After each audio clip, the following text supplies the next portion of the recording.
എന്റെ വീടിന്റെ പരിസരത്ത് 5 എണ്ണത്തിന് ഒരുത്തൻ നടന്നു കൊന്നത്. അള്ളാഹു കാത്തിരക്ഷിക്കുമാറാകട്ടെ.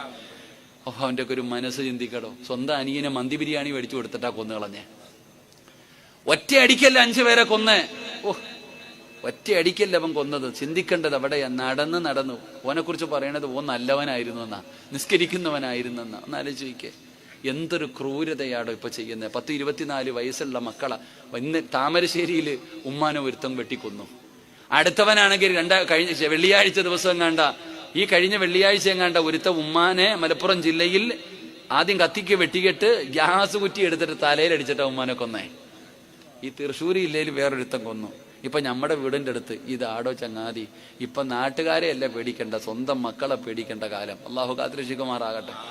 എന്തുകൊണ്ട് നമ്മുടെ മക്കള് കഞ്ചാവൊന്നും അല്ലടോ. ഇപ്പൊ എല്ലാവരും എടുത്ത വായിക്ക് പറയും കഞ്ചാവാന്ന്. അത് കഴിഞ്ഞാൽ തീർന്നില്ല. അല്ലെങ്കിൽ പറയാം അവന് തലയ്ക്ക് സ്ഥിരതയില്ലെന്ന്.